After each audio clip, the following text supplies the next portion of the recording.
Hey, you've tuned into the Tag Team Talent Podcast. Welcome aboard.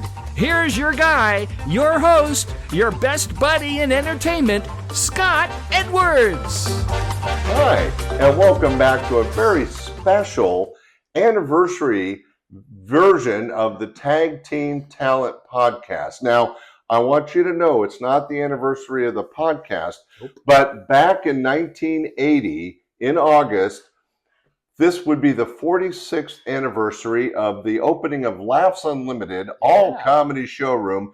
And to memorialize it all, I brought my original partner and regular co-host, Bob Stobiner. How you doing, Scott? Oh, hi. Great to see you. Yeah. Did you know what today is? No. It's the 46th anniversary of the opening of Laughs Unlimited. Do you believe that 46 years ago, we opened Laughs Unlimited? I don't believe it at all. I honestly, we were doing it. We were 5 years old, and we were. It's amazing how we haven't aged. Hey, mommy, let's do a comedy club. Oh, Yeah. okay. Why don't you guys go in the backyard and go play comedy club? But 46 years ago was today. It's so funny. So the reason Amazing. I'm doing this is that I had an audio podcast called Stand Up Comedy, or Host and MC. You can still hear it on all platforms, where over 6 years, I interviewed a bunch of comics and club owners and agents and staff. It was all kinds of fun stuff. Yeah. And then about a year and a half ago, I started this video podcast, the Tag Team Talent Podcast, always with the help and support of my best friend, Bob Stobiner. Thank you, Bob. Oh, you're welcome, Scott. Couldn't have done it without you. Oh, But sure also you what I couldn't have done without you was back in 1980, August 9th, actually, of 1980, we opened up Laughs Unlimited in a refurbished banquet room of the Delta Queen restaurant. Yeah. And our first act ever to hit the stage, hard to believe, was Gary Shandling. Gary Shandling. And the headliner was George Wallace, who went on to fame and fortune, had his own theater show in Las Vegas for like 15, 20 years.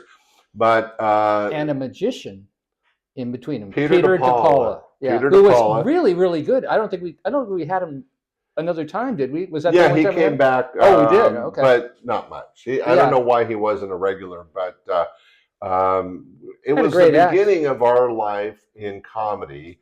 Bob and I both emceed shows. We ran the clubs. We ended up building it into a fun, small empire of restaurants. We met our wives through working comedy at the comedy clubs. Yeah, so it's really a lot of history. No HR issues whatsoever. Just clearing that up right now. Did they even have HR in 1980? We didn't have HR. We just called it her.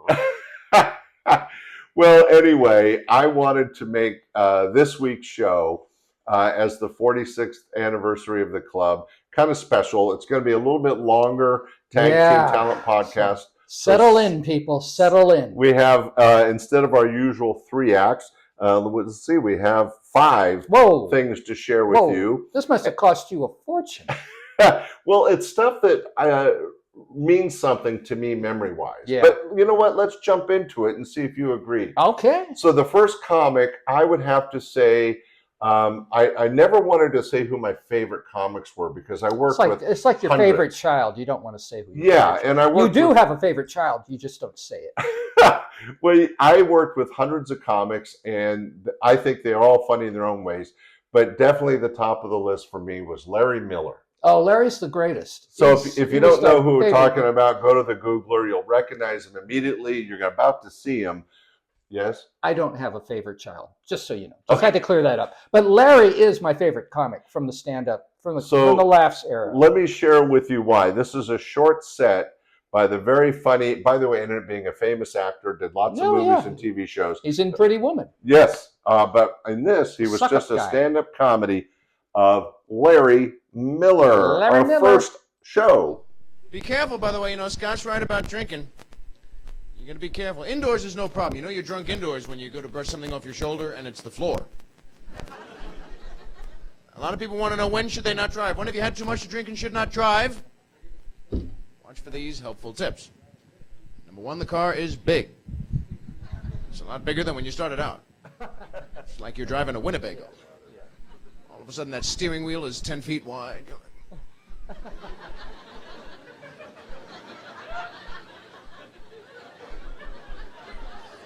trying to focus.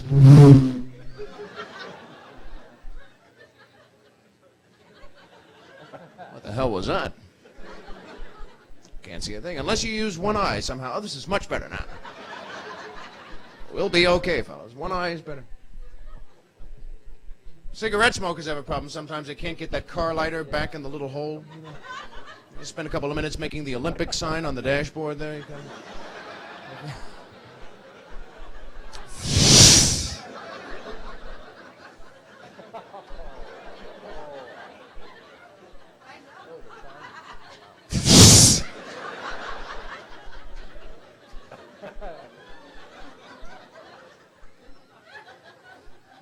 I got it out.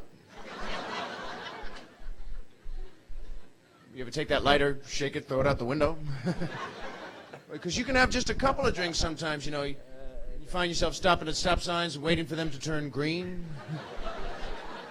You ever do that, boy? You feel like a real Rhodes Scholar then, huh, folks? Sit there for 40 minutes, no one around. Drinking is dangerous. At the baseball game when you... And by the way, I really don't care whether they test baseball players for drugs as long as they test some of these announcers too. These are the guys who are out there. They do this one thing. They have one cliche that kills me. They all say it. You know how the batters hit the foul balls into the stands? It happens a lot. These balls go like rockets. The announcer always says, "Now there's a lucky fan."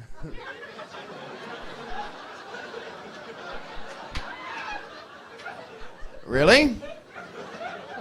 Okay. You ever catch a baseball at 1,000 miles an hour? With your face? Sure is lucky, huh? They don't tell you that when the ball came in, this poor guy was reaching for a hot dog. Lucky, you know. He's down there. That's two, please. Whoa! Jesus. My eye! It hit my eye! Boy, am I lucky.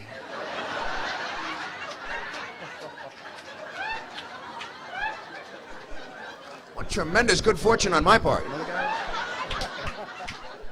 The guys, the announcers are up in the booth with the bulletproof glass, you know. The old bong. Oh, that one almost got you, Howard, you know. Yeah, one of us gets creamed, and that fan has a nice souvenir. Yeah, brain damage. Yeah, that's great. Ladies and gentlemen, Larry Miller, just so funny, and I love how he expressed and, you know, kind of acted out his material, probably why he ended up being an actor. But the whole baseball bit, so relatable. We've all been a part of that kind of stuff. But that was the start of our anniversary show. What did you think of Larry Miller? Larry Miller is fantastic. And by the way, speaking of doing well, another good friend of ours that we still interact with. In fact, you, the audience, have seen him many times on the show if you've been watching. And what was great was his childlike way of explaining toys. And of course, I'm talking about Bob Worley. Yeah. Still a great friend, a regular on this show. Funny, but back in the 80s, he could do some hilarious material. Would you like to see some? I'd love to. Ladies and gentlemen, our good friend, Bob Worley, talking about toys. You didn't make the classics, like the Slinky. Remember Slinkies? Yeah, those are minutes of fun. Who could ever forget the song? It's Slinky, Slinky, shit. I may have changed it a little bit. I'll tell you what's even worse is if you get a Slinky and your house doesn't have any steps. You know what I mean? I mean, you see that commercial, it's walking on some steps, you're going, oh yeah, we are getting one of those. And you open that box and you're going, all right, here we go now. Yeah! Okay, all right. Okay, we don't have any steps. We're sitting out on the curb somewhere going, that's Slinky. And you don't even say that, do what I did. Just straighten it out. There we go. Just swinging across the street, waiting for a motorcycle to go by, you know? It's Slinky, it's Slinky. So I got my aunt. We used to sit around all day with an old box full of batteries, those square kind, and just touch them up to our tongues all day. And you get that little China. Oh, man. Just force my little brother, right? Come on, touch it, touch it. Touch it, big car battery. Come on, touch it. Out there with jumper cables. Stick your tongue out. Where was He's a good kid. A little slow now, but he's all right. Don't even worry about it. Always smiling.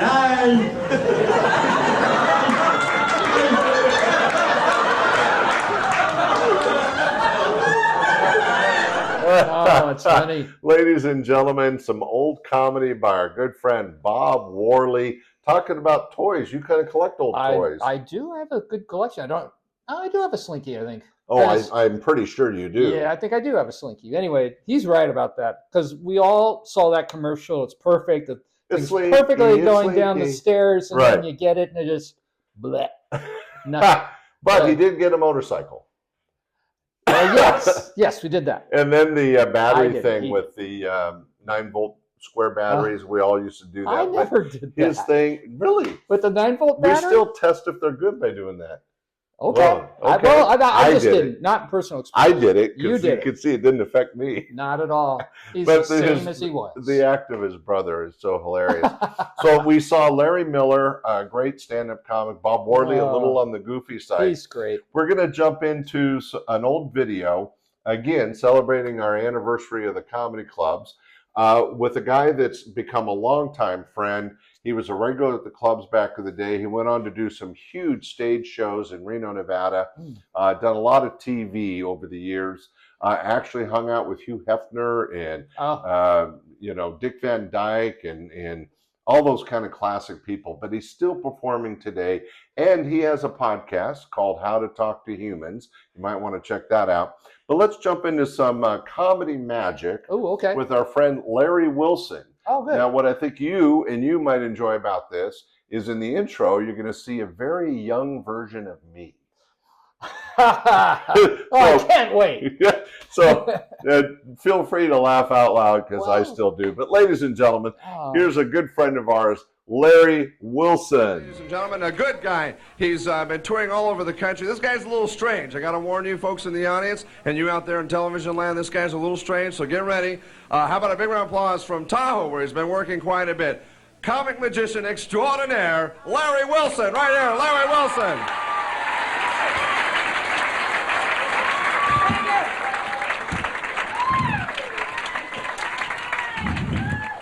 Thank you.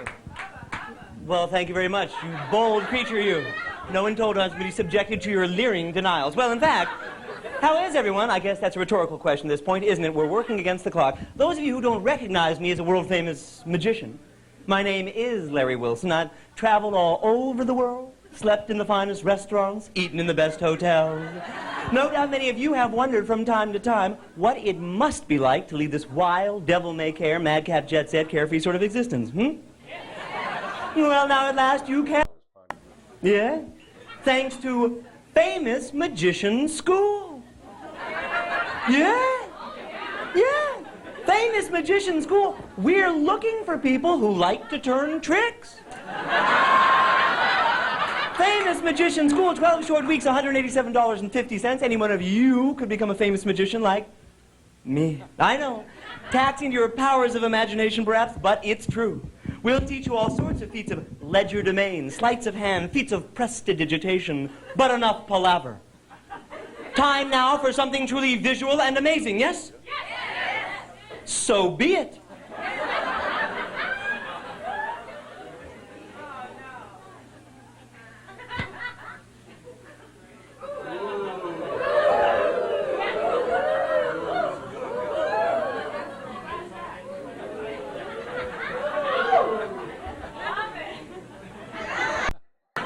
Usually I keep doing this till somebody claps, but we haven't got time tonight. All right.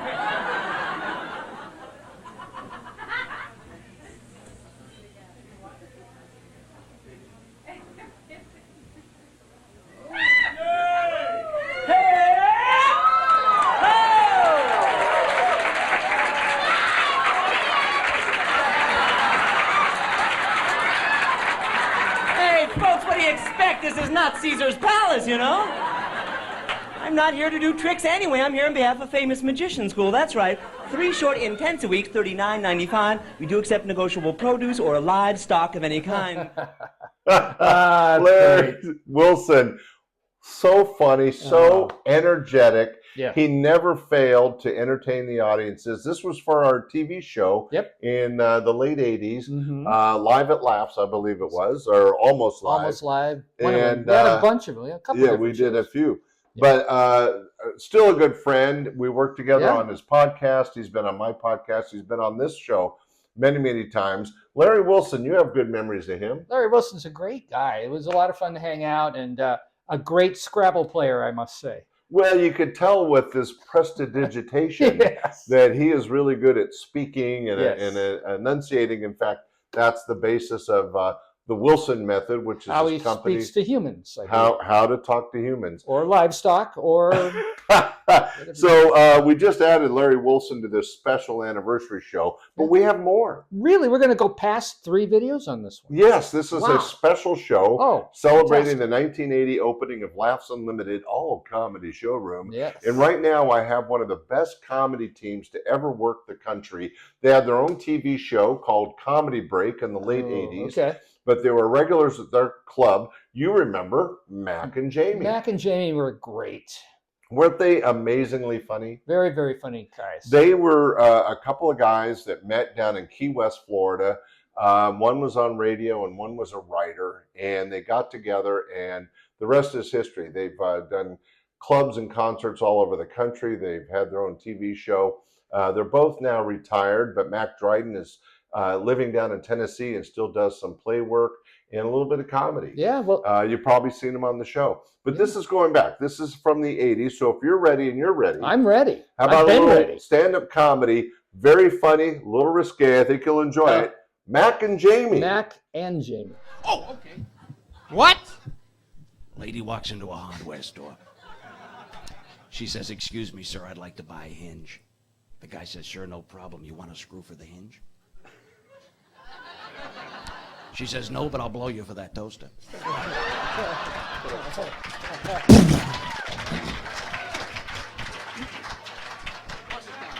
By special request. Hi, kids. Welcome to the Fellatio Hour. Good evening, and welcome once again to Guess the Mystery Object. Our panelists this evening on Guess the Mystery Object are Sir Lawrence Olivier. Good evening. They just got their check. They're hemorrhaging over here. I'm sorry. We'll be Yes, funny in fact, as hell from our here on. guest is Sir Lawrence Olivier, Jean-Luc Godard, Bonsoir. and Princess Anne. Hello. Now, before we begin the... That's all right, just set it down any place. Now, before we begin the actual questioning, we'll ask the panelists to go into the secret booth. Panelists, if you would go into the secret booth so we can tell the studio audience the mystery object for this evening. The mystery object is horse's cock. Shh. The mystery object is horse's cock. Well, now that the studio audience has the mystery object firmly implanted in their minds, as it were, we'll begin the questioning with Jean-Luc Godard. Jean-Luc, first question, please. Is Jean-Luc, first question.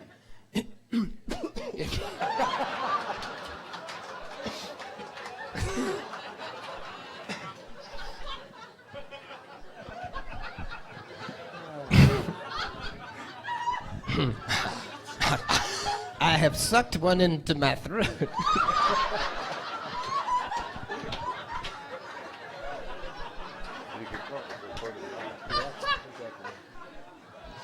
Is the object Yes? caught in my throat? That's all right. Don't worry, it'll pass. Is the object bigger than a bread box? Is the object bigger than a bread box? Judges? No, well, a bit, let's say sometimes. All right. Make everyone happy, yes? Sometimes, in fact, it is bigger than a bread box. Next question, Princess Anne. Can it be eaten?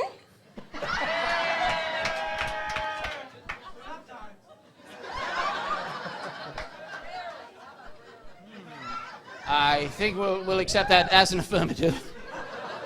Yes, in fact, it can be eaten. Is it a horse's cock? Absolutely correct! Oh my God!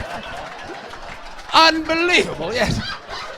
Absolutely correct. Just a lucky guess, I suppose, yes. Yes, indeed. Is it a horse's cock? Yes, indeed. Yes. Ladies and gentlemen, that was the classic game show bit by the comedy team of Mack and Jamie and his Princess Anne and it's so funny. you know, it's a little risque, horse's cock and all, but God, it's so funny. And you could tell that that was being recorded live because, you know, something fell in the audience and he makes reference to it and people are getting their checks and stuff. But that's what I love about stand-up comedy. And I hope you're capturing it a little bit in this podcast, but it's so live and interactive. Oh, yeah. I mean, I know the podcast isn't, but stand-up comedy, when done right live, is amazing. And you're in a room with 200 people and a great comic, and literally almost anything can happen. There's a set, there's a show, there is a routine that's being done, but you have 200 people and anything in random could happen. And the glass dropping is a perfect example of it. And what's interesting is that stand-up comedy, I think, is one of the hardest of the entertainment formats because it is so interactive and every show is different. Why? Because what you said, the audience changes, so the show changes. Yeah, they really play to the audience that they have right in front of them. Even if there's 8 people in the audience, those could be some of the best shows. Right, 8 or 800. You're always playing, you read the room, play to that audience, and after 21 years, we own the club. Yeah. Starting in 1980, this is the anniversary show. Yep. 46 years ago, we started, but I ran it for 21 years. Imagine 6 nights a week, 2 shows on the weekends, Friday and Saturday. All those thousands of shows, plus the TV shows and concerts we did, and not any 2 are exactly alike. Yeah. It was because always comedy is so fluid. I don't know. I'm not sure the right word. I don't know if that is the right word either, but it's a very random.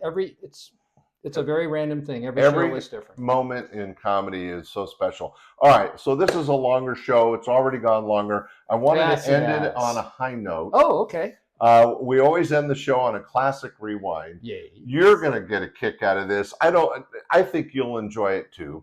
But back in the mid-'80s, when we did the TV shows, there was a very talented comic musician out of Venice, California, named Robert Aguayo. Oh, yeah, I remember Bobby. Yeah, he used to do comedy all over the country. He ended up retiring down in Venice and switching careers. Stayed in music, ended up producing some records and some other stuff. But back in the 80s, and he was such a good friend, he wrote a Laughs Unlimited theme song. Oh my God. Remember that? I haven't heard that forever. And what's so amazing is that he wrote the song and is the lead singer, but we sang backup. So I'm making too big a deal out of it, but it means a lot. It comes from our heart. We wanted to share it with you here, the 46th anniversary of our comedy club chain, Laughs Unlimited. Here's the theme song. Okay. Enjoy. Hi, everybody. It's Uncle Bob, the comedy mariachi. Hi, Uncle Bob! These laughs are your laughs. These laughs are my laughs. They're your memento from Sacramento. If you're inhibited, try Laughs Unlimited. These laughs will make you and me. Come on! These laughs are your laughs. These laughs are mine. Yeah! They're your memento. From where? From Sacramento. What if? If you're inhibited, try Laughs Unlimited. These laughs make you and me. Come on, I got cancer. These laughs make you and me. Come on, help an old man out. These laughs make you and me.